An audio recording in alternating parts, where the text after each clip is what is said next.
asalaamaaleykum mbokk yi déglu dal leen ak jàmm. Sénat di commission bi nga xam ne day saytu lépp lu jublu ci wàllu élection fii ci mim réew daal dinañuy fësal seen xayma ginnaaw élection législative yi nga xam ne ñu ngi ko fi doon amal. Jolikaay bii di Sud Quotidien mi ngi ñuy xamal ne sa njëlbeen waa Sénat daal dinañuy gis ne war nañoo liggéeyatu bu baax a baax parti yu bëri yi nga xam ne moom moo nekk fii ci biir réew mi, ndaxte bu ñu gisee ci wàllu élection législative bii nga xam ne nag moom la ñu jógee amoon na ci lu tolloog ñeent fukk ak benn parti ak coalition de parti yi nga xam ne ñoom ñoo ci bokk te sa mujjantal ga sax ba ñu xoolee résultat yi ñi ci ëpp amuñu lu bëri. Loolu moom moo tax ba waa Sénat daal dinañuy gis ne parti yu bëri yi nga xam ne moom moo fi am ak tamit candidat yu bëri yi nga xam ne dañu koy faral di nemmeeku ci élection yi, loolu moom war nañ ci def ab taxaw seetlu gëstu ko bu baax a baax ngir gën a ñoŋal lépp lu jublu ci wàllu élection. Waa Sénat yemuñu foofu, ndaxte ba léegi ci biir colikaay bii di Sud Quotidien ñu ngi ñuy xamal ne ñoom ñëwaat nañu ci bulletin yi nga xam ne dañu ko jëloon ci wàllu élection yooyu, ne gouvernement bu réewum Sénégal su fekkente ne woon tànnoon nañu beneen format ci wàllu bulletin yooyu mënoon na am nag koppar goo xam ne daal dinañ ko économiser, koppar gu toll ci juróom-ñetti milliards suñu xaalis. Ci wàll gi ni mel sax jolikaay bii di critique mi ngi ciy dellu si waat, ndaxte moom ma ngay ñëwaat ci digle yi nga xam ne moom la waa Sénat daal di teg ci kaw taabal bi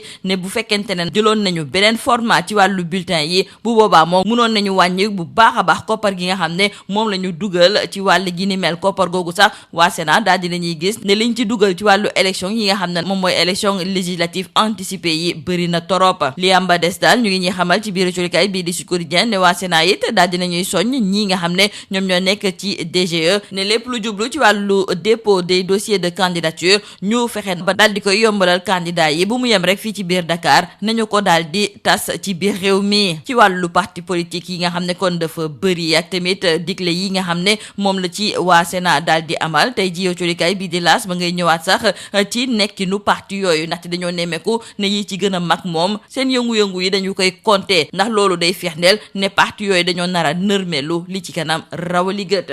Jolikaay bii di Sud Quotidien moom moo dellu si waat di ñu xamal ne kii di Mansour Faye nekkoon fii jëwriñ moom ginnaaw ba ñu ko tereen mu daal di dem fële nga xam ne moom mooy ca Makka ngir amal fa umra, terewaat nañu ko démb fële nga xam ne moom mooy ca aéroport international ngir mu dem fële nga xam ne moom mooy ca Abidjan. Jolikaay bii di Vox Populi nekkoon bi mooy ñaareelu yoon bi nga xam ne Mansour Faye ñoo ngi koy bloqué fële nga xam ne moom mooy ca aéroport international Blaise Diagne, wante bii pa Mansour ba muy dem dafa àndoon ak huissier, kooku moom moo daal di liñatu li ni mel xool kon dëggantaan ne ñoo ngi koy tere mu daal di tukki te amul lenn loo xam ne nag teg nañ ko ci loxoom ngir dëggal tere boobu. Marième Faye Sall, Mansour Faye, Macky Sall, ñett ñooñu jolikaay bi di Direct News daal di nañuy gis kon ne ña nga ci ay jafe-jafe. Macky ak Marième yàggul ba ñu fësalee seen kàddu ci ay mbirum Macky Sall sax dañ ciy des ak jolikaay bii di Subatel, ndaxte ñoom la ñu gis moom mooy ne Macky nekkul fii ci biir réew mi de, wante la ñuy tudd ci turam bëri na torop fii nga xam ne moom mooy ci biir réew mi. Rax ci dolli Macky Sall moom fu mu nekk ne ma ngay tàq fële nga xam ne moom mooy ca bitim réew, ndaxte foofu dañ koy faral di woo ngir xam-xamam ak xarañam. Rax ci dolli fii ci mim réew bépp réalisation goo xam ne nag def na ko ñii nga xam ne ñoom ñooy waa Pastef ñu ngi koy nekk fu mu nekk nii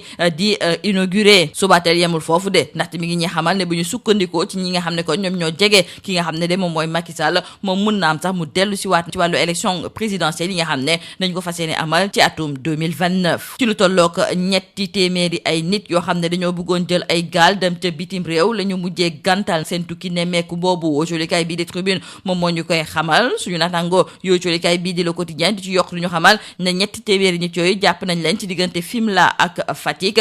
ñooñ de dañoo bëggoon jël gaal dem fa li nga xam ne moom mooy ca bitim réew, wante li ni mel mujjeewul antu. Jolikaay bii di Le Quotidien di ñu xamal ne seen tukki nemmeeku boobu daal ca Joal la mujjee yem. Le Quotidien di ci yokk di xamle ne Mauritanie ñoom fu mu nekk ni sax la fay jógee di jëm ca bitim réew bëri na ba fu mu nekk ni nee nañu antanuñu ko. Ministre bi ñu dénk wàllu affaires étrangères sax ñu ngi koy xaar foofu nga xam ne moom mooy ca Nouakchott. Jolikaay bi di Le Soleil tey jii moom moo def ab taxaw seetlu ci gox bii nga xam ne moom mooy Gorée lañ ca gis moom mooy ne su fekkente ne ñii nga xam ne ñoom ñoo ñu jiitee def ñu ci seen kéemtalaay kàttan suñu maytuwu leen Gorée dina am ay jafe-jafe, ndaxte géej gi sonal na leen, yenn ci seen dëkkuwaay yi dafa daal di màgget te war nañu koo defaraat buñ ci yokkee yenn ci ay mbuxum ci wàllu suuf.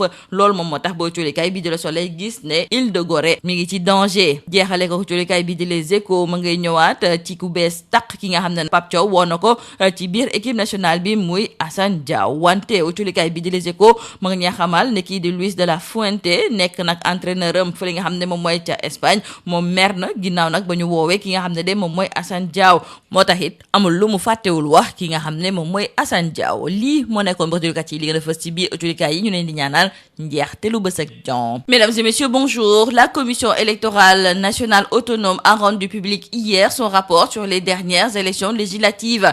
Et selon nos confrères du journal Le Sud Quotidien, la Sénat a donné des pistes concernant les réformes du processus électoral. D'abord, retenons avec nos confrères du journal Le Sud Quotidien qu'à l'issue de son audit, l'organe de contrôle et de supervision des élections a jugé très faible la représentation de la plupart des 41 partis et coalitions de partis ayant participé aux joutes législatives de novembre dernier. Aussi considère-t-elle qu'il urge à la manière des résultats de travailler à la rationalisation pour juguler les effets pervers de la pléthore des candidats sur la vitalité démocratique et la dépense publique. La Sénat a aussi indexé le volet relatif à l'efficacité de la dépense publique en déplorant le coût onéreux du scrutin du 17 novembre dernier. Qui plus est, note la Sénat, le refus par la majorité des candidats de l'utilisation des bulletins à format réduit a empêché l'État de faire une économie de 8 milliards de francs CFA. Et pour y remédier, il apparaît urgent, dit la Sénat, de réunir les parties prenantes sur la rationalisation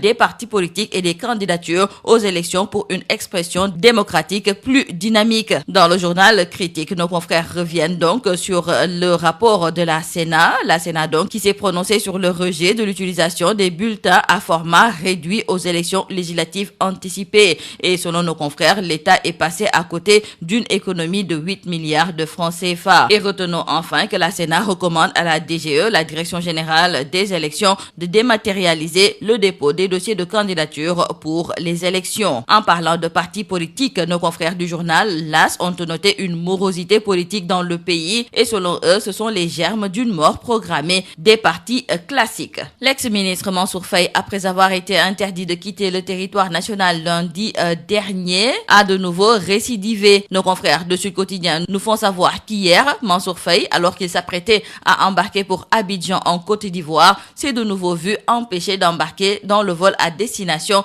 de la capitale économique ivoirienne. Pour nos confrères du journal Vox Populi, c'est bis repetita pour Mansour Faye qui a encore été bloqué hier à l'aéroport et cette fois-ci, il est venu avec un huissier de justice qui a constaté les faits. Il annonce une procédure. Et par rapport à Mansour Faye qui a encore été bloqué à l'aéroport international de Dakar, nos confrères écrivent que Mansour, Macky et Mariem, les troisièmes, sont dans la tourmente. En parlant de Macky Sall, nos confrères du journal Subatel nous parlent de la vie de l'ancien président de la République après le pouvoir. Selon eux, Macky Sall est l'absent le plus présent ici au Sénégal. En plus, son rayonnement au niveau international est remarquable. Nos confrères nous parlent aussi de l'inauguration des réalisations de l'ancien chef de l'État par le nouveau régime PASTEF et nos confrères nous parlent de ce retour probable de Macky Sall pour l'élection présidentielle de 2029 selon des confidences. Plus de 300 personnes interceptées hier entre Fimela et Fatick. Ces dernières voulaient s'adonner à la migration irrégulière. Nos confrères du journal Tribune trouvent qu'ils voulaient partir pour fuir la misère. Cependant, leur rêve a été brisé sur les côtes de Joal. Pour nos confrères du quotidien Le Quotidien, c'est toujours l'appel continu de l'au-delà et la ministre des Affaires étrangères est attendue à Nouakchott. D'ailleurs, la Mauritanie se dit débordée par les flots de migrants. Aujourd'hui, dans le quotidien Le Soleil, nos confrères nous amènent à la découverte de l'île de Gorée, un symbole poignant de l'histoire tragique de la traite négrière devenue un patrimoine mondial inscrit par l'UNESCO depuis 1978. Cependant, elle est aujourd'hui en péril en raison de la dégradation de ses bâtiments historiques, de l'érosion côtière et de la spéculation foncière. Terminons par nos confrères du quotidien Les Échos qui nous parlent de cette nouvelle recrue dans la tanière. Il s'agit de Assane Diao. Nos confrères nous font savoir qu'après sa sélection, son entraîneur dans son équipe espagnole est très furieux après ce choix. Selon Luis de la Fuente, la convocation d'Assane Diao avec le Sénégal ne le préoccupe pas. Il ajoutera que pour jouer avec l'Espagne, il faut le vouloir et en être capable et ils n'obligeront personne. C'est tout à vos journaux et très bonne lecture.